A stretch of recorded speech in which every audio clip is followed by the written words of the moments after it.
Hi.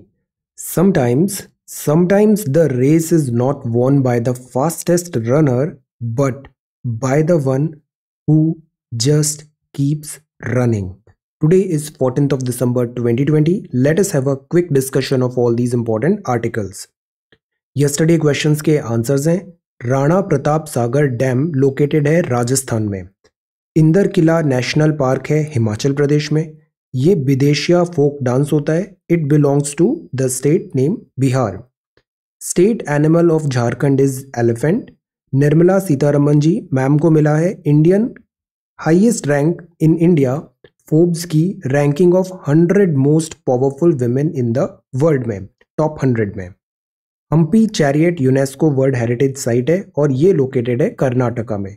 तो ये answers हैं यस्टरडे क्वेश्चंस के। आज के सवाल हैं, what is the theme of human rights day? अभी कुछ दिन पहले हमने सेलिब्रेट किया था ह्यूमन राइट्स डे। इसका थीम क्या है? ये पिन वैली नेशनल पार्क है। ये किस राज्य में लोकेटेड है? एवरीडे हम एक क्वेश्चन देख ही लेते हैं नेशनल पार्क का। इस तरीके से हमें ऑलमोस्ट सारे नेशनल पार्क एक बार गो थ्रू हो जाएंगे। Name the state animal of Punjab. State animal of Punjab क्या है बताइए। Which state top the urban governance index? ये रिसेंटली अभी अनाउंस हुआ है। अर्बन गवर्नेंस इंडेक्स किस स्टेट ने यहाँ पे टॉप किया है? ये कील कैनाल है। कील कैनाल कनेक्ट करती है विच टू वाटर बॉडीज को? किस दो वाटर बॉडीज को? ये फोबोस और डीमोस है। ये नेचुरल सैटेलाइट है। जैसे अर्थ है, अर्थ की नेचुरल सैटेलाइट मून है, तो ये दोनों नेचुरल सैटेलाइट किस प्लैनेट का है? Let us keep 6 questions because हम एवरीडे देख रहे हैं तो ओवरडोज हो जाएगा। So 6 questions are sufficient. Okay, now ये वोकैबुलरी है। वोकैबुलरी का फर्स्ट वर्ड है नेसेयर्स। ये वो होते हैं जो क्रिटिसाइज कर रहे हैं, ऑब्जेक्ट्स उठा रहे हैं, अपोज कर रहे हैं something. So they are naysayers and workers winners do their work. Dead of winter. Dead of winter वो टाइम होता है जो बहुत डिफिकल्ट टाइम माना गया है। Dead of winter for example ये वो टाइम ऑफ ईयर है when it is coldest darkest. For example you are preparation में अप्स एंड डाउन्स आते हैं। डेड ऑफ द विंटर ये वाला दौर कहा जा सकता है। Run deep. रन डीप का मतलब बहुत सीरियस और स्ट्रॉन्ग प्रॉब्लम है। जो एग्रेग्रियन क्राइसिस है ना, farm bill is the trigger, but जो मेन प्रॉब्लम है ना वो run deep. Bystander. Bystander मतलब one who is present but not taking part in situation और इवेंट। वो वहां पे मूक दर्शक बन के खड़ा हुआ है। नैब्ड। नैब्ड मतलब catch someone doing something wrong. Police ने यहाँ पे नैब किया, catch something doing something wrong, कुछ गलत करते हुए। So these are vocabulary words for today. आज हम पढ़ेंगे jhum cultivation. This is very very exam relevant. Jhum cultivation. Kaziranga में नए इनोवेशंस हो रहे हैं। टूरिज्म। हैंडल विद केयर, ये काफ़ी इंपॉर्टेंट टॉपिक है डिबेट एंड डिस्कशन का। Handle with care. Education plus, ये बहुत ही इंपॉर्टेंट अगेन टॉपिक है। We all need to understand this thing, specially social media interaction में। This is make it safe and secure. Blockchain technology को education में कैसे use करें। डेंजरस इम्पास बना हुआ है, that is between LAC India and China. This is breaking up. जो बड़ी बड़ी टेक्नोलॉजी कंपनीज हैं, बिग टेक हैं, क्या इनको ब्रेक कर दिया जाना चाहिए? The roots of the agricultural crisis run deep. This is lead article and a very good article. Then a sector that needs to be nursed back to health, ये भी बहुत इंपॉर्टेंट आर्टिकल है। This is about nursing, nursing education in India. Then hazardous ideas for the Himalaya, this is dams. Rare this arboreal frog मिला है अभी नया species. And this is Bangladesh और India के बीच में rail connectivity. Then vaccine literacy, और ये सारा है वेलबींग के डिफरेंट लैंग्वेजेस के वर्ड। ये चाइना का प्रोब है। मून, माल न्यूट्रिशन, हिमालय की हाइट, और ये सारे हैं Himalayan states of India map. So we are going to talk about all these important articles in next about 35 to 40 minute. और रेफरेंस मटेरियल है द हिंदू और Indian Express, both are Delhi edition. So ये front page है the Hindu का, Monday December 14, 2020। ये front page है the Hindu see. Fruits of labour. Fruits of labour मतलब मेहनत का फल, फ्रूट्स ऑफ लेबर सी। यहां जो न्यूज है, दिस पिक्चर जो है, this is bearing the load. ये टिवा ट्राइबल वुमेन है ये कैरी कर रहे हैं मैफुर। मैफुर क्या होता है? ये पैडी के बैग्स होते हैं। फ्रॉम देयर झुम field in village in Karbi Anglong Assam में। झुम विलेज कार्बी आंगलोंग असम में, यहाँ इन्होंने हार्वेस्ट किया था पैडी। और ये जो बास्केट है that is full of for future use, इसमें स्टोर किया है इन्होंने पैडी। तो what is this? This is झूम कल्टीवेशन। झूम कल्टीवेशन सिलेबस में भी है। अभी कल ही हमने ह्यूमन ज्योग्राफी के चैप्टर में झूम कल्टीवेशन बहुत डिटेल में देखा। So let us talk about झूम। झूम मतलब होता है दिस। झूम कल्टीवेशन जो होता है ये एक टाइप ऑफ शिफ्टिंग कल्टीवेशन होता है। शिफ्टिंग कल्टीवेशन मतलब होता है जैसे फॉरेस्ट एरिया में प्रिमिटिव टाइप ऑफ एग्रीकल्चर है, वहाँ पे एक पैच ऑफ लैंड लिया, उसको क्लियर किया, वहाँ पे कुछ साल तक खेती किया। लैंड का जब हेल्थ डिटीरियोरेट हो रहा है तो एक नए पैच को क्लियर करेंगे और वहाँ पे एग्रीकल्चर स्टार्ट कर देंगे। इस टाइम तक ये जो पहली वाली लैंड है इसको फैलो रखा जाएगा। कुछ सालों बाद इसकी रिजुवनेशन होगा, लैंड फर्टिलिटी वापस आ जाएगी, तो हो सकता है वो वापस इस नए पुराने एरिया में आ जाए। तो ये एक टाइप का शिफ्टिंग कल्टीवेशन होता है, एक जगह से दूसरी जगह, फिर वहां से थर्ड जगह। स्लैश एंड बर्न भी बोलते हैं इसे। तो shifting cultivation, shifting cultivation primitive है और इंडिया में स्पेशली नॉर्थ ईस्ट में शिफ्टिंग कल्टीवेशन बहुत मिलता है। इसके अलग अलग नाम भी हैं, जैसे झुम। झुम है नॉर्थ ईस्टर्न इंडिया में। ये वेवार एंड दहियार है, ये बुंदेलखंड रीजन मध्य प्रदेश में होता है। दीपा बोलते हैं बस्तर डिस्ट्रिक्ट मध्य प्रदेश में। जारा और एरका ये मध्य प्रदेश नहीं अब छत्तीसगढ़ हो गया है। Zara and Erka southern states में बोलते हैं। बत्रा होता है साउथ ईस्टर्न राजस्थान में। पोडू, पोडू बोलते हैं आंध्रा में। और कुमारी बोलते हैं वेस्टर्न घाट ऑफ केरला में। उड़ीसा में इसे बोलते हैं कमन, विंगा, धावी। तो ये सब क्या है? ये डिफरेंट डिफरेंट नाम है शिफ्टिंग कल्टीवेशन के इंडिया में। अब ह्यूमन ज्योग्राफी की बुक में हमने पढ़ा, ह्यूमन ज्योग्राफी की ये जो बुक है ना, this is overlapping with this Leong, GC Leong. काफ़ी सारा कंटेंट यहाँ पे अच्छे से दिया हुआ है। तो शिफ्टिंग कल्टीवेशन जो है ना, इसके अलग अलग नाम है, लडांग है, मिल्पा है, ऐसे अलग अलग नाम ऑल ओवर द वर्ल्ड भी हैं। ये जो नाम है ये इंडियन नेम्स है, इंडिया के डिफरेंट रीजन्स में। ओके, अब शिफ्टिंग कल्टीवेशन काफ़ी प्रिमिटिव है, तो इससे कई बार क्या होता है, सॉइल इरोजन जैसी चीज़ें होती है, डिफॉरेस्टेशन होता है, और ये सस्टेनेबल भी नहीं हो पाता है। प्रोडक्टिविटी कम होती है, यहाँ पे एफिशिएंसी कम होती है। तो गवर्नमेंट भी ट्राई करती है शिफ्टिंग कल्टीवेशन से दूर हम रखें, शिफ्टिंग कल्टीवेशन इवॉल्व हो। एरिया ऑफ ग्राउंड यहाँ पे क्लियर किया जाता है वेजिटेशन को और cultivated for a few year, फिर अबैंडन कर दिया जाएगा फॉर अ न्यू एरिया। तब तक पुराने एरिया की फर्टिलिटी वापस नेचुरली रीस्टोर हो जाएगी। तो अगर स्केल कम है, छोटे लेवल पे काम हो रहा है, तो this is good, but population बढ़ जाएगी, इस पे लोड ज़्यादा पड़ेगा, तो this practice is not good, ये काउंटर प्रोडक्टिव हो जाती है।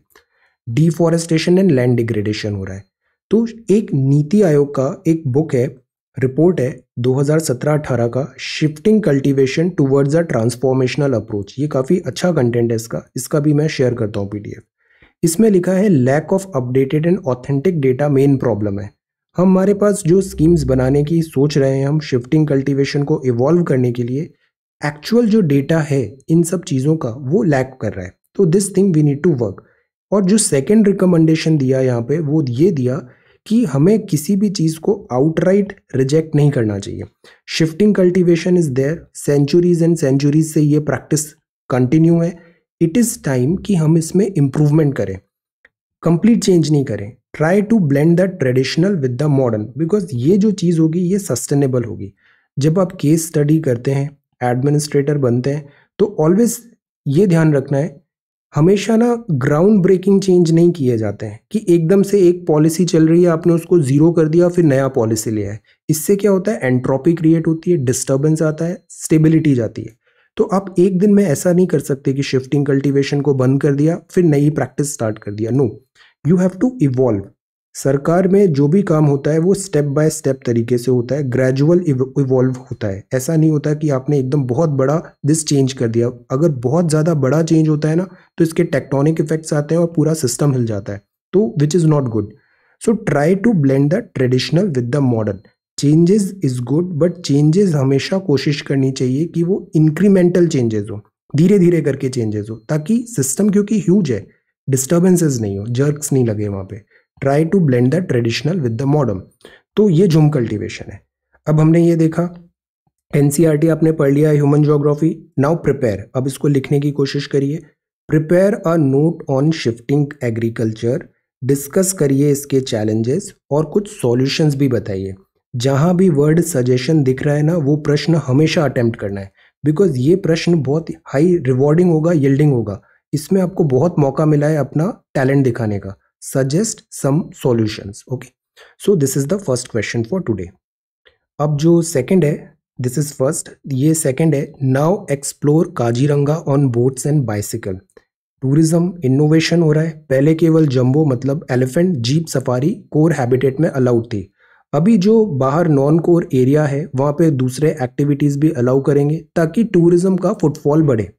एलिफेंट्स, जीप, बोट्स थी, बाईसाइकिल का ट्रैक भी होगा, ट्रैकिंग भी अलाउ करेंगे, बट कोर एरिया में नहीं, बाहर दूसरे एरिया में।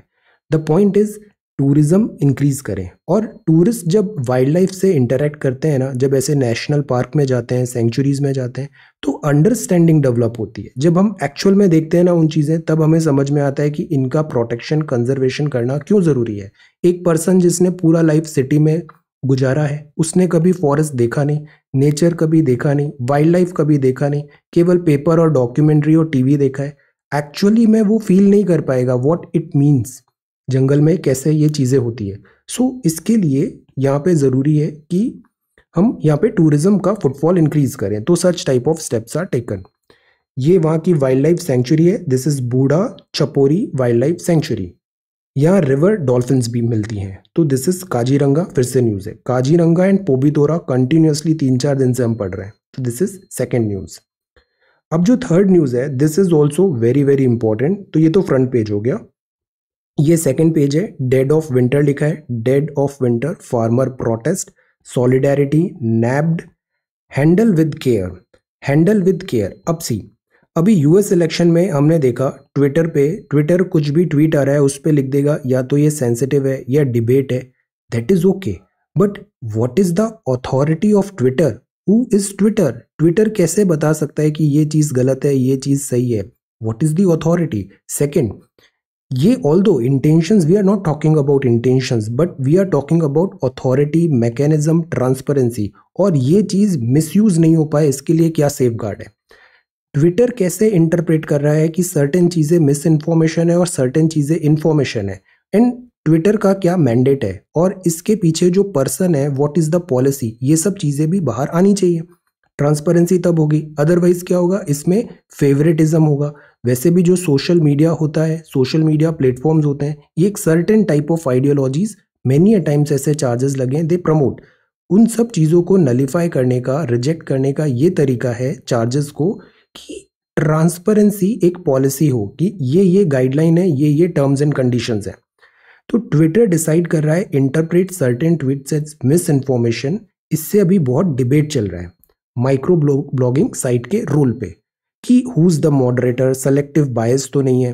अब इसमें लॉज क्या बोलते हैं? इंडिया में सेक्शन 79 है आईटी एक्ट 2000 का। ये शील्ड करता है सोशल मीडिया प्लेटफॉर्म को या इंटरमीडियरीज को, because what are they are a platform है, एक टेक्नोलॉजी प्लेटफॉर्म है जिसमें बहुत सारे लोग अपना पार्टिसिपेट कर रहे हैं। तो ये प्लेटफॉर्म को शील्ड करता है सेक्शन 79 आईटी एक्ट ट्विटर को from liability of any third party information. अब किसी ने जाके यहाँ पे कुछ ट्वीट किया, जैसे ट्रंप के टाइम पे ये काफ़ी ज़्यादा अलिजेशंस आए, मिस्टर ट्रंप एक ट्वीट करते, ट्विटर उसमें तुरंत लिख देता this is miss information. Twitter जो लिख रहा है दैट इज अनदर थिंग, हमारा डिबेट वो नहीं है। डिबेट ये है कि ट्विटर की अथॉरिटी क्या है। ट्विटर की लायबिलिटी इस चीज़ में नहीं होगी अगर थर्ड पार्टी इंफॉर्मेशन है, डेटा है, कम्युनिकेशन लिंक है, because Twitter is just a platform aggregator. Liability तब होगी जब इसके पास कंप्लेन आएगी कि ये जो न्यूज़ है that is creating trouble, causing disharmony फैला रहा है ये, तब ट्विटर एक्शन नहीं ले, तब आप उसको कोर्ट पे ले जा सकते हो। तो जो प्लेटफॉर्म एग्रीगेटर हैं इनकी जो लायबिलिटी होती है वो इतना डायरेक्ट लायबिलिटी नहीं होती, अगर एक्शन नहीं लेंगे तब ये फिर लायबिलिटी इनकी इंश्योर की जा सकती है। अब इस केस में ये एक कॉम्प्लेक्स डिबेट बनता जा रहा है, इसमें दोनों टाइप के पॉइंट्स हैं, इधर भी हैं काफ़ी अच्छी डिबेट्स हो रही हैं, इधर भी स्ट्रॉन्ग पॉइंट्स हैं, both sides. What should be the role of these social media platform aggregator? ये एक सर्टेन थीम्स को कई बार प्रमोट कर रहे हैं या फिर सर्टेन आइडियाज ट्रेंड को नहीं कर रहे हैं। तो इसमें एक ट्रांसपेरेंसी होना ज़रूरी है, अकाउंटेबिलिटी होना ज़रूरी है। इसको अभी आगे हम फेसबुक में भी देखेंगे। जिस जिस जगह अभी इलेक्शंस हुए हैं वहाँ पे सोशल मीडिया का रोल बहुत ज़्यादा न्यूज़ में रहा है। जैसे यूके का ब्रेग्जिट हुआ, यूके का इलेक्शन हुआ, यूनाइटेड स्टेट्स का इलेक्शन हुआ, इवन इंडियन इलेक्शंस में भी ये कंटिन्यूअसली न्यूज़ में रहा है कि सोशल मीडिया एग्रीगेटर होते हैं, बीट एनी टेक्नोलॉजी जाइंट्स, इनका रोल क्या है और अकाउंटेबिलिटी कैसे सेट करें ट्रांसपेरेंट वे में। Handle with care because they are becoming very very powerful, so handle with care. अब ये है education plus. Before that this is north east shoddy and this is court flags shoddy prove by police, और ये education plus है। अब सी digital education का हमारा this impact बढ़ रहा है, ज़्यादा से ज़्यादा लोग डिजिटल एजुकेशन में आ रहे हैं। डिजिटल एजुकेशन में भी सेम चीज़ है, रेगुलेशन गाइडलाइंस ये क्या है, हम किस तरीके से इन सब चीज़ों को कंट्रोल करें या फिर गाइड करें, और एज अ यूज़र हमें क्या चीज़ें समझनी चाहिए इंटरनेट पे, बिकॉज इंटरनेट भी डबल एज्ड स्वॉर्ड है। अब सी एजुकेशन प्लस में जैसे कुछ दिया है, फ्लेमिंग ऑनलाइन फाइट्स जो होती है ना, ये कुछ भी नहीं है, इस पे अननेसेसरी कभी एंगेज मत हो। मैनी टाइम्स मैं भी इस बात को डिस्करेज करता हूँ। ट्विटर जो हमारा यूट्यूब कमेंट सेक्शन है, we should not argue, there is no place for fighting. आप अपना पॉइंट रखो, that's all. Online fights that use angry और वल्गर लैंग्वेज ये बिल्कुल नहीं है। हैरेसमेंट बिल्कुल एक्सेप्ट नहीं है। डेनिग्रेशन जो होता है, जैसे आप किसी को क्रूअल गॉसिप कर रहे हो, रूमर्स कर रहे हो, या फिर any type of harassment, not accepted. Impersonation बिल्कुल भी एक्सेप्ट नहीं होगा। आउटिंग एंड ट्रिकरी जो होती है, you are trying to promote certain things, या फिर क्लिक बेट्स टाइप होता है, ट्रिकरी होता है जो विजिबल होता है, not good, not cool. Exclusion होता है, आप इंक्लूसिव नहीं हो, किसी एक पर्टिकुलर समथिंग हो रहा है, purposely excluding someone from a group online, not cool. Cyber stalking भी एक चीज हो गया है, थ्रेट और हाईली इंटिमिडेटिंग मैसेज हो रहा है, स्टॉकिंग हो रही है, नॉट कूल। तो ये चीजें वॉच आउट फॉर। ये चीजें के अगर आप विक्टिम भी हैं तो आपके पास प्रॉपर सेफगार्ड्स हैं। जो लॉज है ना वो आपको प्रोटेक्ट करने के लिए हैं, बट वो तब एक्टिव होंगे जब आप आगे बढ़ के कंप्लेन करोगे फॉर इसमें। So never suffer in silence. What you can do, see retaliate नहीं करना है, बिकॉज मैनी टाइम्स जो दिखता है, जो अकाउंट आईडी है वो भी हो सकता है ट्रोल है, वो बॉट है, वो रियल नहीं है, रियल पर्सन नहीं है, वो कंप्यूटर बॉट है। So there is no point in argument. आप उसको एनकरेज नहीं करो, टेक पोलाइटली, आप अपना पॉइंट रखो, हर्टफुल नेस्टी चीज़ें नहीं करना है। अगर आपको लॉ की ज़रूरत पड़े तो just take a screenshot and अपने adult friend, teacher, family members, इनसे आप बात करो, वो आपको हमेशा सही बात बताएंगे। Talk to them. और अगर ऐसा लग रहा है, report the comment, don't post anything online. Private कभी ऐसा नहीं करना है, यू हैव टू दिस। ये कुछ सर्टेन एथिक्स होते हैं, सर्टेन डूज एंड डोंट्स होते हैं, okay. Everything you are doing जो पर्सनल लाइफ में है, प्राइवेट चीज़ें, वो ऐसे पोस्ट नहीं करनी चाहिए। सेटिंग्स अपनी चेक करें। ऑनलाइन फ्रेंड्स वगैरह जो भी हैं, वर्चुअल हैं या फिर आप रियल फ्रेंड्स हैं, एक्चुअली में आप उनसे मिले हैं, यू नो दोज पर्सन, इनमें एक डिफरेंस आपको समझना चाहिए। तो ये कुछ एजुकेशन प्लस में बड़ी अच्छी बातें लिखी है, इनको एक बार आप अच्छे से पढ़ना और समझना कि ऑनलाइन बिहेवियर कैसे रखें। अगर हम खुद बिहेवियर अपना प्रॉपर रखते हैं ना, तो there is a good chance कि हम ऐसे कभी सफ़र नहीं करेंगे। Otherwise online word is a very different word, okay.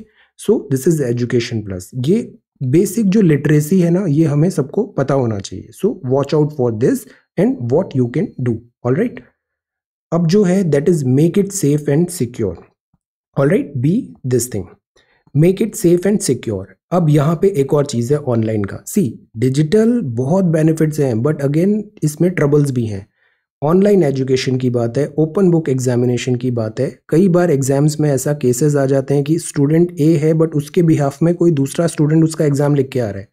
जब ऑफलाइन एग्जाम में ऐसा होता है तो रियल एग्जाम में क्यों नहीं होगा, ऑनलाइन डिजिटल एग्जाम में ऐसा क्यों नहीं होगा, और उसके क्या सेफगार्ड्स हैं। तो यहाँ एक बता रहे हैं कि क्यों ना हम ब्लॉकचेन टेक्नोलॉजी को और इवॉल्व करें, ज़्यादा उसको हम सिंक करें डिजिटल एजुकेशन से और एग्जामिनेशन प्रोसेस से। कल हमने एक वर्ड देखा था, प्रॉक्टर। प्रॉक्टर का मतलब होता है इन्विजिलेशन करना एग्जाम का। तो यहाँ ये बात है कि हम एक कॉस्ट इफेक्टिव और easily scalable digital education, digital examination को हम इस तरीके से आगे बढ़े। जैसे कुछ एग्जाम्स हैं, जैसे कैट है, ऑनलाइन हो गया, कंप्यूटर बेस्ड है, cost effective, easily scalable. Cost effective मतलब कम पैसा लगेगा, pen paper and etcetera cost बच जाएगी। स्केलेबल ऐसा होता है कि डिजिटल में आप एन नंबर ऑफ पीपल से कनेक्ट हो सकते हो, इजीली स्केल होगा, नंबर्स बहुत तेजी से बढ़ते हैं। तो ये चीज़ है। दूसरा प्लेजियारिज्म, जैसे कई बार नकल होती है, इसकी कॉपी ये लिख रहा है, दूसरे ने ये नकल उतार के अपना सेम आइटम ये भी लिख दिया, तो ये प्लेजियारिज्म होगा। इसको स्टॉप करने के लिए डिजिटल में टूल्स आते हैं, वो चेक करते हैं वर्ड को और वो बता देंगे कि कॉपीड आंसर है या नहीं है। तो देयर आर सिक्योरिटी प्रोविजंस हैं जो हम डिजिटल एजुकेशन में लगा सकते हैं। बट ये भी ठीक है, चलिए, कि सोशल डिस्टेंसिंग नॉर्म्स होगा, कोविड गाइडलाइंस भी हम फॉलो कर लेंगे डिजिटल एग्जाम में, दिल्ली में ओपन बुक एग्जामिनेशन DU के। अब प्रॉब्लम क्या है? प्रॉक्सीज, जो भी ऑफलाइन में अक्सर देखने को मिलता है, इम्पर्सोनेटर, अगर डिजिटल में भी ऐसा हुआ तो क्या उसके सेफगार्ड्स होंगे? इसमें एक तरीका ये हो सकता है कि हम साउंड मैचिंग कराएं, थोड़ी थोड़ी देर में कुछ आपको हेलो या कुछ बोलना है माइक में और उधर से वो डिटेक्ट कर लेगा is it you only. Video हम ऑन कर सकते हैं। बट ये भी बाईपास करना कोई बहुत बड़ी चीज़ नहीं है, ये फुल प्रूफ नहीं है, इजीली बाईपास किए जा सकते हैं। तो टेक्नोलॉजी जो है ना वो अभी इवॉल्व नहीं हुई है, मैच्योर नहीं हुई है। इसमें ब्लॉकचेन हेल्प कर सकता है। ब्लॉकचेन हमने पढ़ा है ओपन लेजर टाइप है, जितने भी ट्रांजैक्शंस हो रहे हैं ये सब ओपन पब्लिक में होते हैं, कुछ हिडन नहीं होता है, बट सब एनक्रिप्टेड भी होते हैं, टाइम स्टैम्प्ड हो सकते हैं। डेटा क्रिप्टोग्राफ होगा, जो यूजर और सेंडर है, रिसीवर है, केवल उसी तक वो पहुंचेगा। और लेजर में मैनिपुलेशन नहीं होता है, मैनिपुलेशन होगा तो पूरा लेजर का डेटा करप्ट हो जाएगा, आइडेंटिफाई हो जाएगा। तो इसमें कोई सीक्रेट या फिर इसको टैम्पर करना, ऑल्टर करना सीक्रेटली पॉसिबल नहीं है। अगर सीक्रेटली कोई चीज़ पॉसिबल नहीं है तो it could be monitored. Online proctor and blockchain का क्यों ना कॉम्बिनेशन बनाए सिक्योर ऑनलाइन एग्जामिनेशन करने के लिए, ये यहाँ पे केस प्रेजेंट किया है, बट द पॉइंट इज ये टेक्नोलॉजी भी अभी इतना मैच्योर नहीं है, इसमें थोड़ा टाइम लगेगा। Then this is dangerous impasse, ये दिया हुआ है दिस थिंग, ये एडिटोरियल है। This editorial is about India and China LSE। Jaishankar साहब को पिछले 1 वीक से हम देख रहे हैं, और अगर उनके स्टेटमेंट आप क्लोजली ऑब्जर्व करो ना तो बहुत ज़्यादा स्ट्रिक्ट एंड स्ट्रिंजेंट हम लग रहे हैं चाइना के अगेंस्ट। डेंजरस इम्पास बना हुआ है। Peace on the border important है for all aspects of India's relation with China. India का सिंपल सा डिमांड है स्टेटस को बनाए जो प्रायर टू मे ट्रांसग्रेशन था। अप्रैल मई में चाइना ने बहुत ज़्यादा इनवर्ड्स हमारे एरिया में किया, स्टेटस को हो ये वापस जाए, this is the simple demand, और चाइना इसको एक्सेप्ट नहीं कर रहा है। LSE में भी previous notes have a look. LSE actually एक फैंटम है, डिफरेंट इसके इंटरप्रिटेशन है। इंडिया का इंटरप्रिटेशन डिफरेंट है, चाइना का इंटरप्रिटेशन डिफरेंट है, और कभी भी कॉर्डियली इसमें बात हुआ कि ये इंटरप्रिटेशन एक्सेप्ट कर लें, बट फाइनल कंक्लूजन नहीं आए थे। एक्सटर्नल अफेयर मिनिस्टर ने क्लियरली कहा कि ये बहुत मोस्ट डिफिकल्ट फेज है इंडिया और चाइना का। Profoundly disturb, see the language, ये प्रोफाउंडली डिस्टर्ब टर्म यूज किया उन्होंने। And match it's word with action, ये भी अगर एक्सटर्नल अफेयर मिनिस्टर बोल रहे हैं ना तो this is a big thing. Usually क्या होता है, ऐसे तो सब लोग अपनी बात करते रहते हैं, बट अगर पोस्ट पे जो बैठा हुआ है वो पर्सन अगर कुछ बोल रहा है ना तो उस वैल्यू का बहुत वजन हो जाता है। इन्होंने कहा match it's word with action, profoundly disturbed, most difficult phase. और फिर इन्होंने इस इंसिडेंट का भी एग्जाम्पल लिया था, सम डोरोंग चू क्राइसिस ऑफ 1986। इसको सॉर्ट आउट होने में 9 साल लग गए थे। तो इसको अगर अपन read in between the lines देखें तो चाइना का जो LSE फेस ऑफ है इसमें भी टाइम लगेगा, इसका 9 ईयर्स लगे थे। द होल थिंग इज, जो एडिटोरियल बोल रहा है यहाँ पे कि गवर्नमेंट को इस पूरे बिहाफ में, बैकड्रॉप में ट्रांसपेरेंटली जो ऑडियंस है उसको करेक्ट क्या चल रहा है यहाँ पे, they should tell. See, international affairs में ना 3 वर्जन होते हैं, 3 वर्जन होते हैं हर चीज़ के। एक वर्जन होता है जो एक्चुअल में वहाँ पे हो रहा है, जो सोल्जर वहाँ पे खड़ा है ना उसको पता होगा कि एक्चुअल में यहाँ पे क्या चल रहा है, या जो ऑफिशियल इंचार्ज है उसको पता होगा यहाँ पे एक्चुअली में क्या चल रहा है। तो ये तो फर्स्ट वर्जन हुआ। सेकेंड वर्जन होता है जो आता है गवर्नमेंट का ऑफिशियल स्टैंड। इसमें ऑफिशियल एक्सटर्नल अफेयर मिनिस्टर ने एक प्रेस रिलीज करके स्टेटमेंट दिया, ये ऑफिशियल वर्जन है। तो ये पहला वर्जन हुआ, ग्राउंड में क्या हो रहा है। दूसरा वर्जन हुआ दिस ऑफिशियल टॉक्स क्या बोल रहे हैं। और एक तीसरा वर्जन होता है, वो होता है पब्लिक इमेजिनेशन, जो हम अक्सर न्यूज़ में और इधर देखते रहते हैं। तो ये 3 टाइप के वर्जन हो सकते हैं, हमें इस बात पे मैच्योरली इसको समझना चाहिए। अब ये सेवेंथ है breaking up. This is again a good article. कल हमने देखा था Facebook feud breaking up. See, while not throttling innovation, regulators must keep the spirit of competition alive. Progress होती है ना, वो कंपटीशन से होती है। कंपटीशन से कभी डरना नहीं चाहिए, कभी भागना चाहिए, इसको अपफ्रंट फेस करना चाहिए। कंपटीशन इज गुड, इससे बहुत रैपिड प्रोग्रेस होती है।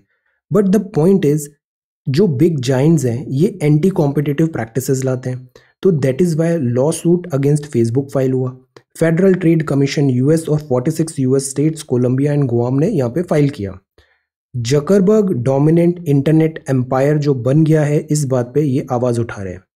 एंटी कॉम्पिटिटिव कंडक्ट की बात है, जो हार्म कर सकता है यूजर्स को, एडवर्टाइजर को, कंपटीशन को और इनोवेशन को। ये जो टेक जाइंट्स होते हैं ना, कंपनीज जो एक बार थोड़ा ऊपर उठ जाती हैं और इनके पास कैश रिच हो जाती है, रिसोर्सेज सारे आ जाते हैं, तो ये क्या करते हैं, जो भी इनको पोटेंशियल कंपटीशन दिखा वो उसको खरीद लेंगे, तुरंत बाय कर लेंगे पोटेंशियल कंपटीशन को, ताकि वो इनके अंडर काम करने लग जाए और कभी इनके लिए थ्रेट नहीं बने। अगर वो ऐसा नहीं कर पाते तो they cuts them off from accessing its large platform. और इससे क्या होता है, इस प्लेटफॉर्म का जो नया कोई प्लेयर आया है वो अपनी जगह बना ही नहीं पाएगा। तो this is anti competitive thing, और वो इन सब चीज़ों के लिए अगेंस्ट हो जाता है, स्पिरिट ऑफ कॉम्पिटिशन। प्लस ये तो एक चीज़ है। दूसरा, इलेक्शन दिस मैनिपुलेशन की बात थी। कैम्ब्रिज एनालिटिका बहुत ज़्यादा न्यूज़ में था। ये लोग क्या कर रहे थे, आपकी फेसबुक प्रोफाइल पे जाएंगे और आपका प्रोफाइलिंग कर देंगे।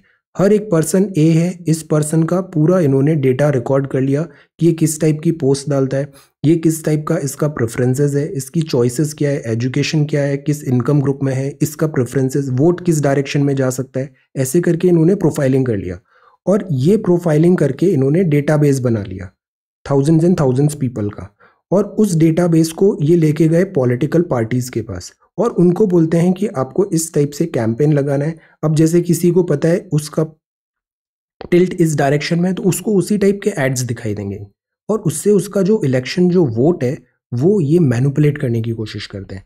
इसको बोलते हैं सोशल इंजीनियरिंग। फिर जो कुछ सेलिब्रिटीज बन गए, इन्फ्लुएंसर, पॉपुलर पीपल आ गए हैं, बॉलीवुड सेलिब्रिटीज है, एनीबडी, उनको फिर ये यूज करते हैं to make this social engineering. ये हर political party all over the world ये देखने को मिला है। तो कैम्ब्रिज एनालिटिका का केस आया। अब इससे क्या होता है, इससे ये होता है कि जो इलेक्शन होना चाहिए फेयर वे में होना चाहिए वो हो नहीं पाएगा, और फिर डिफीट ऑफ डेमोक्रेसी। तो दैट इज वाई इस बात पे आवाज उठाना जरूरी है। मनी बहुत ज़्यादा है, ह्यूज है, मोनोपोली यहाँ पे बहुत ज़्यादा है, and monopoly is not good. So that is why all over the world अगर अपन अंडरटोन्स देखें, नॉट ओनली यूएस, यूरोप में, इंडिया में, एवरीवेयर एक बैकलैश क्रिएट हो रहा है। ये जो जाइंट्स बन गए ना, बिलियनर मिलियनर कंपनीज है, इनके अगेंस्ट एक बैकलैश क्रिएट हो रहा है, और ये सिमर हो रहा है, और आने वाले टाइम पे देखना ये बहुत बड़ा बैकलैश होने वाला है। तो this is breaking up. Let us see, इसमें अपन एक टैब रखेंगे। अब जो नेक्स्ट है, the roots of the agricultural crisis run deep. Agriculture is also one thing. Crisis जो है ना एग्रीकल्चर का, ये बहुत स्ट्रक्चर्ड है और बहुत रन डीप है। फंडामेंटली बहुत सारी चीज़ें हमें चेंज करने की ज़रूरत है। फार्म बिल तो एक ट्रिगर है। डिक्लाइनिंग एग्रीकल्चरल इनकम सबसे बड़ी प्रॉब्लम है कि पैसे नहीं है यहाँ पे। एग्रीकल्चर कोई क्यों करना चाहेगा अगर वहाँ पे इनकम ही नहीं आ रही है। फ्लैगिंग स्टेट सपोर्ट एग्रीकल्चर देता है, बट ज़रूरी है कि स्ट्रक्चरल इश्यूज़ के। खेती में अगर आप किसी भी किसान से बात करो, जो रेगुलर किसान है, जिसको एक्चुअल ग्राउंड रियलिटी पता है, वो यही बताएगा कि खेती में सबसे बड़ी प्रॉब्लम है, एक तो अनसर्टेनिटी की है। क्लाइमेट कब चेंज हो गया, बारिश हो गया, सूखा पड़ गया, कोई गारंटी नहीं होती है कि फसल आएगी या नहीं आएगी। सेकंड, फसल आती है, उसको बेचते हैं, इस पूरे प्रोसेस में फ़ायदा नहीं होता है, नुकसान नहीं होता है, नुकसान होता है, फ़ायदा नहीं होता है, तो it is not a profit making business. States अब इसमें फ्रेम रूल्स कर सकते हैं। अगर फार्म बिल्स जो आए, इसमें जो स्टेट्स हैं, फार्म बिल्स जो आए उसमें प्रोटेस्ट हुआ, और फिर सरकार ने कुछ नए चेंजेस की बात किया। किस लाइन पे, कि एक तो स्टेट्स उसमें रूल्स फ्रेम कर सकते हैं, ये रिलैक्सेशन है। एमएसपी कंटिन्यू होगा, ये भी रिलैक्सेशन है। जुडिशरी का रिजोल्यूशन हो पाएगा, ये भी रिलैक्सेशन है। Relaxation in the sense amendment है। जो फार्म बिल है और जो किसान है, इन दोनों के डायलॉग में ये चीज़ अग्रीमेंट आया। बट इस आर्टिकल में जो मेन डिस्कशन है वो ये है कि स्ट्रक्चरल प्रॉब्लम क्या है।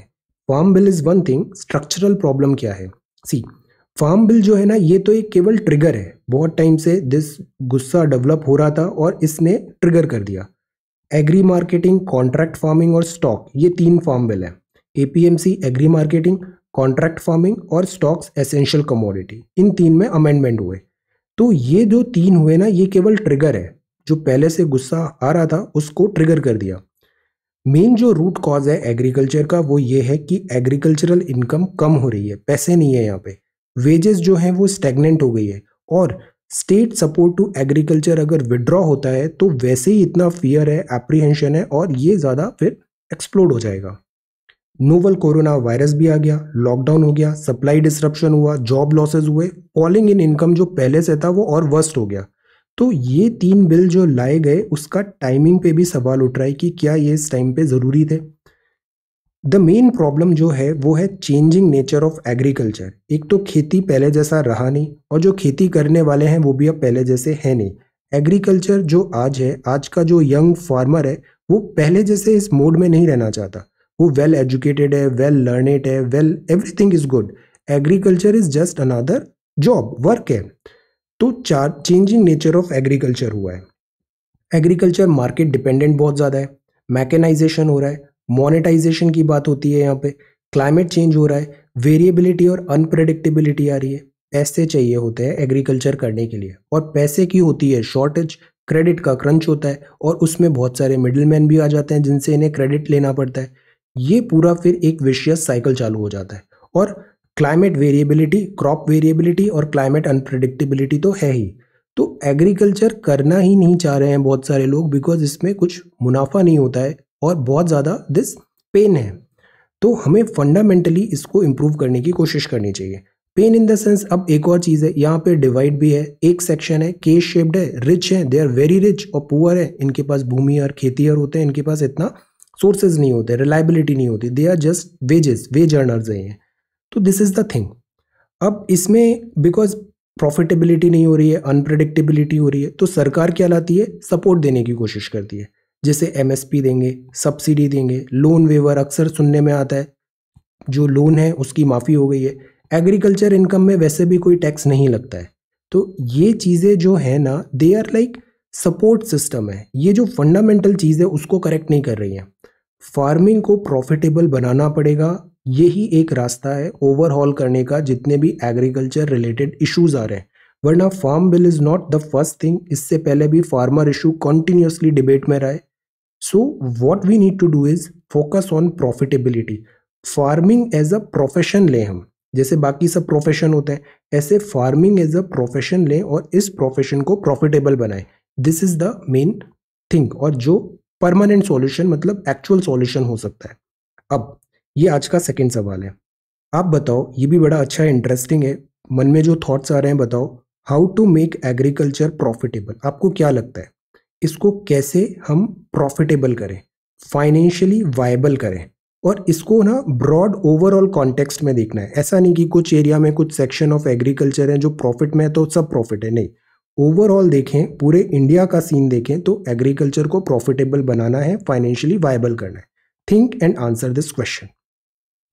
अब जो नेक्स्ट है, that is a sector that needs to be nursed back to health. ये भी बड़ा इंपॉर्टेंट सेक्टर है, सेक्शन है। यहाँ बात किया है नर्सिंग का।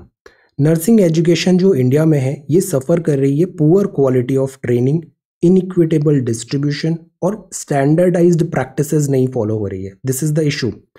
2020 जो है international year of the nurses and midwife है, ये डिक्लेयर किया गया था। तो इट इज़ इंपॉर्टेंट कि हम नर्सिंग को भी इम्प्रूव करें।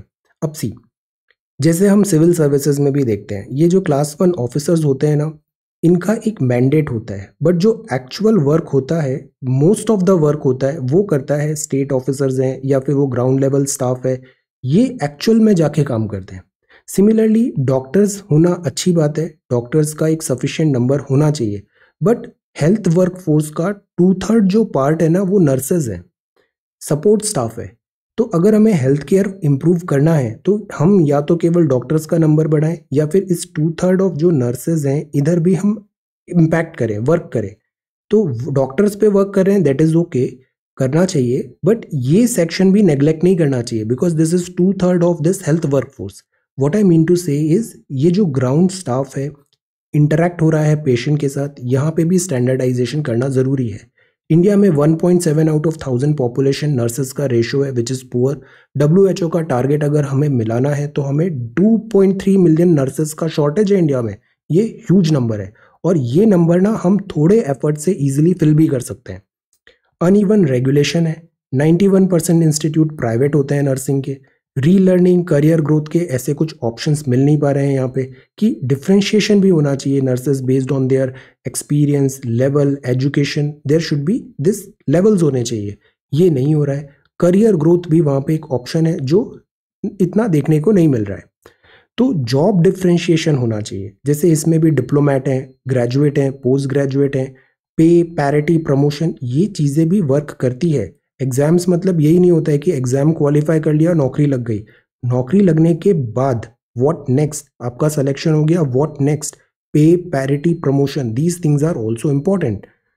अब एक और चीज़ होती है, कंज्यूमर प्रोटेक्शन एक्ट है. इसमें प्रोटेक्ट होता है rights and safety of patients. Patients के साथ कुछ गलत होता है तो उनको प्रोटेक्शन मिलेगा. बट इसमें केवल डॉक्टर और हॉस्पिटल जो है वही लायबल है. मतलब पेशेंट के साथ कुछ गलत हुआ तो डॉक्टर और जो हॉस्पिटल है वो ही लायबल है. इसमें मेडिको लीगल इश्यूज में nurses are out of the purview of the act. ऐसा क्यों है, इस बात पे सवाल उठे.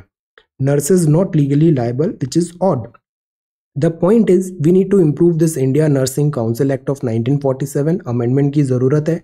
पब्लिक प्राइवेट कोऑपरेशन इज जरूरी है और क्लियर कट लॉज लाना भी जरूरी है. इस पे अभी एक बिल भी इंट्रोड्यूस हो रहा है. This the national nursing and midwifery commission bill currently under consideration है. ये होपफुल है कि ये बिल बहुत सारे ऐसे इश्यूज को हाईलाइट करेगा, एड्रेस करेगा. ओके, अब we move further. So this is hazardous ideas for the Himalayas young fold mountain है, इकोलॉजिकली सेंसिटिव है, जियोलॉजिकली भी अनस्टेबल है. प्लेट मूवमेंट हो रहा है. कुछ दिन पहले हमने पढ़ा था, एनसीईआरटी ज्योग्राफी में भी पढ़ा है. तो ये एक फ्रेजाइल इकोसिस्टम है. अपना एक बार बेसिक सारे कवर कर लो, फिर पढ़ने में बहुत मजा आएगा. वरना हम बार बार फिर फ्लो भी टूटता है. जैसे आपने एक बार पूरा ज्योग्राफी देख लिया ना, तो फिर काफी अच्छे से बहुत सारी चीजें हम लेवल अप भी कर सकते हैं. तो just quickly go through the basics first. Planning hydro power project है. अब इंडिया एंड चाइना, यहाँ पे अभी हमने यार्लंग जैंगपो जो ब्रह्मपुत्र है, चाइना इसके लोअर रीचेज में डैम बनाने की बात कर रहा है. ऑल्दो वो run of the river dam है, बट ये पूरा फ्रेजाइल इकोसिस्टम है. डैम यहाँ पे फिजिबल होते भी नहीं है यूजुअली. क्यों नहीं होते हैं? बिकॉज ये जो माउंटेन है ना, ये अभी सेटल नहीं हुए हैं. यंग फोल्ड माउंटेन है, स्टिल ग्रोइंग. यहाँ सिल्टेशन बहुत ज़्यादा होता है. सिल्टेशन मतलब दिस सिल्ट आ जाता है बहुत ज़्यादा, और लैंड फिर जो डैम होते हैं ना वो चोक होने लग जाते हैं. लैंडस्लाइड्स भी होता है. तो dam banana is not a good idea. ये यहाँ पे सजेशंस दिए हैं. Can headline miss the wood for the trees. जो हेडलाइंस होती हैं, कैची हेडलाइंस होती है, क्लिक बेट्स होते हैं. Innovation for cleaner air. Innovation is required. Fundamental जो प्रॉब्लम है उसको सॉल्व करने की जरूरत है. Air pollution alone is not enough. Monitor करना इज नॉट इनफ. हम मॉनिटर कर रहे हैं AQI से, सफर से. We need innovation solution so that we can control the menace of this air pollution. So यहाँ पे ये बात है, पॉलिसी इंटरवेंशन भी करें. और जैसे अभी पूसा एग्रो बायोडिकम्पोजर आया था स्टब्बल बर्निंग का, ऐसे नए नए इनोवेट करें. हम इनोवेट करें सो दैट एयर पॉल्यूशन कम हो. ये बड़ा ही अच्छा सीन नहीं है. इससे ये होता है कि इंडिया में कंपनीज नहीं आएंगी. This is not good. 437 crore रुपए का डैमेज हुआ. यहाँ से आईफोन्स उठा के ले गए बहुत सारे. ये जो है ना mob and this is not right. Law and order is the best thing. Rule of law चलना चाहिए. देन दिस इज एक नया फ्रॉग मिला है. ये बोरियल है. बोरियल का मतलब होता है कि वो लिव करता है ट्री पे. ट्री फ्रॉग है. स्वम्प ट्री फ्रॉग एक्टिव होता है जून में. Retreat to the trees, living in trees, ये इसका नाम है, स्पीशीज है. ये मिला है थ्रिसुर में मिला है. ये वेस्टर्न घाट्स, कल सवाल आपने किया वेस्टर्न घाट्स का, एक्सेलेंट. ये बहुत इंपॉर्टेंट है Western Ghat. Okay, connectivity infrastructure की पॉइंट्स होंगे प्राइम मिनिस्टर और बांग्लादेश प्राइम मिनिस्टर की मीटिंग में. ये स्लो डाउन है, loan sanction to struggling firm. और ये एक मीट होने वाला है जिसमें कनेक्टिविटी मेन चीज होगा. कनेक्टिविटी, ह्यूमन ज्योग्राफी में भी ट्रांसपोर्टेशन चैप्टर आज पढ़ेंगे. Connectivity is very very important. तो ये जो रिसरेक्शन हो रहा है, वापस पुनर्जीवित कर रहे हैं 12 किलोमीटर का चिल्हाटी हल्दीबारा रेलवे लिंक का आफ्टर 55 ईयर्स। Good thing. ये विकी से मैंने लिया है। ये Bangladeshi crossing and Indian crossing की ट्रेन सर्विसेज है। तो एक तो ये है जिसका नाम है मैत्री एक्सप्रेस, यहाँ पे चलती है और फ्रेट ट्रेन चलती है यहाँ पे। देन एक पेंटापोल बेनापोल, इस बॉर्डर पे भी इंडिया एंड बांग्लादेश में रेलवेज हैं जिसपे बंधन एक्सप्रेस चलती है और फ्रेट ट्रेन भी चलती है। फिर एक सिंहबाद है, राधिकापुर, यहाँ पर भी है। हल्दीबारी है ना, ये वाली लाइन अभी रीस्टोर करने की बात है। हल्दीबारी से चिल्हाटी, ये नॉर्दर्न फ्रंटियर होगा, इसको रीस्टोर करने की बात है। और बाकी ये जो तीन है ये इनएक्टिव है। इसको अगरतला अघौरा भी अभी एक्टिव नहीं हुआ है, अगरतला अखौरा भी अभी ईस्टर्न पे है, ये भी रीस्टोर करने की बात है। कुछ करेंटली अभी वर्क कर रहे हैं, कुछ वर्क नहीं कर रहे हैं। सो यहाँ पे रीस्टोरेशन का this is the point. Okay, ये अब हम आगे बढ़ते हैं। So this is amid snowfall 51% voter turnout हुआ जम्मू एंड कश्मीर में। Vaccine literacy is important. Virus RNA found हुआ है सीवेज सैंपल में। इससे भी एक आइडिया लग जाता है कि वायरस लोड कितना है, कितना ज़्यादा इम्पैक्ट हो रहा है किसी सोसाइटी में। वहाँ के सीवरेज एंड ऑल को चेक करके हम पता लगा सकते हैं। पैंडेमिक पॉवर्टीज पर चाइल्ड मैरिजेज इन मध्य प्रदेश। और ये जो है दिस इज शोकेस। ये बड़ा अच्छा है। एक टर्म होता है वेलनेस। वेलनेस का मतलब क्या होता है? वेलनेस का मतलब ये नहीं होता कि आप कितने सक्सेसफुल हो, कितने पैसे हैं, कितना करियर प्रोग्रेस हो रहा है। नो, वेलनेस जो होता है ये ओवरऑल एक हॉलिस्टिक टर्म होता है, ओवरऑल। तो ये देखिए बहुत सारी भाषाएं हैं, इसमें बताया है कि अलग अलग भाषा में वेलनेस को क्या कहा जा सकता है। जैसे कि ये है सेहत याब, ये कश्मीरी में ऐसे बोलते हैं, मतलब गुड हेल्थ है। फिर दिस इज तट तटी पट्ठी, ये बोलते हैं सिंधी में। फिर आनंद हिंदी में बोलते हैं। बोडो में बोलते हैं दिस इज सेहा वाली night jasmine, this is Bodo. ये कंटाला चाहा, this is Marathi.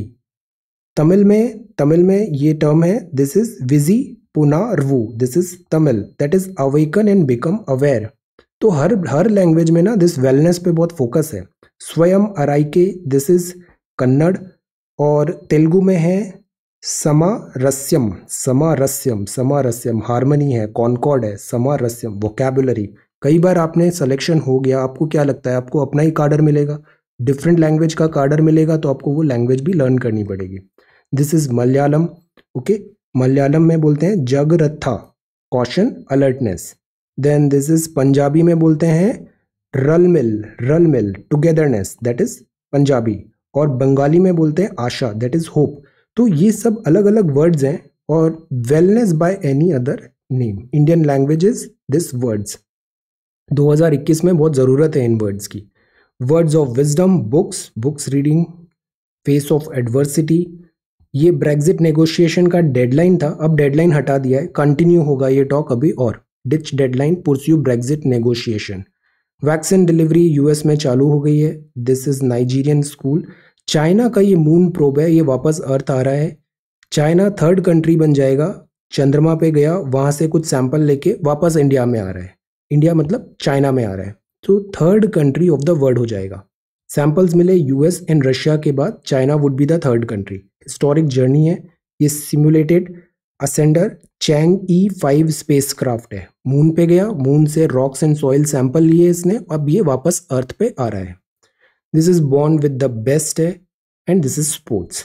Now let us talk about Indian Express. Malnutrition kids versions key states 2015-19 not at all a good news. National Family Health Survey का रिपोर्ट है। Malnutrition ये बहुत important topic है, sociology का भी, गवर्नेंस का भी। Malnutrition इवन जीएस पेपर 3 में भी। Vaccine vans roll out, editorial है। काउंटिंग वर्कर्स इन डेटाबेस बनाए, माइग्रेंट का, अनऑर्गेनाइज्ड वर्कर का। अभी ह्यूमन ज्योग्राफी में पढ़ा, इतने अच्छे इंसाइट्स हैं वहाँ पे। Primary activity, secondary activity, tertiary activity, ये जो छोटी छोटी चीज़ें होती है ना, these are very important to learn. हम बहुत बड़ी बड़ी चीज़ें रखते हैं और बेसिक्स में हम मिस आउट करते हैं। Don't miss this NCERT. Counting workers in migrant unorganised workers हैं, basis of new social security architecture होना ज़रूरी है। ये फ्रांस है, एनिमी विद इन, एक नया लॉ आ रहा है। Dissent and the city. Okay, this is dance like who's afraid of women, we the naysayers, NFHS data, family health survey का डेटा। अर्बन रूरल और जेंडर गैप्स इंटरनेट यूज में देखने को मिल रहा है। Digital divide is reality. ये जो हाइट बढ़ गई है माउंट एवरेस्ट की 86 सेंटीमीटर टॉल, ये कैसे हुआ है यहाँ पे इन्होंने फॉर्मूला बताया। बेसिकली कुछ नहीं होता है, ट्रिग्नोमेट्री है यहाँ पे, मेजरमेंट विद एंगल्स। मैथ्स भी अभी हम स्टार्ट कर रहे हैं, तो दिस इज ट्रिग्नोमेट्री। अब दिस इज सेंटर, ये वर्ल्ड न्यूज है। कोविड-19 का शिपमेंट स्टार्ट हो गया है, Trump supporters. Then normal digitisation का ड्राइव स्लो नहीं होना चाहिए। Where there is the will there is the way, जहां चाह है वहां राह है। ओके, सो ये तो था न्यूज़पेपर। अब मैपिंग में देखते हैं, ये सारे हिमालयन स्टेट्स हैं जो हुए इंडिया के, ये सारे 12-13। तो ये यूटी एंड स्टेट्स दोनों मिला के 13 इन नंबर है जो हिमालयन स्टेट्स कहलाते हैं।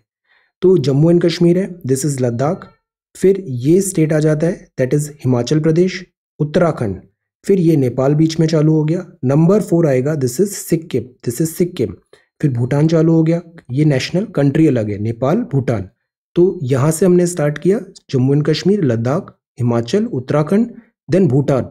भूटान के बाद ये जो एरिया है दिस इज अरुणाचल। अरुणाचल के नीचे आता है नागालैंड, नागालैंड के नीचे आता है मणिपुर, मणिपुर के बाद ये जो 8 है दैट इज मिजोरम, और दिस इज त्रिपुरा, और this 10th is Meghalaya. Assam में जो हिल डिस्ट्रिक्ट्स है उनको काउंट करेंगे, वेस्ट बंगाल में भी जो हिल डिस्ट्रिक्ट्स है उनको काउंट करेंगे। तो ये 12 and this 13, total 13 in number.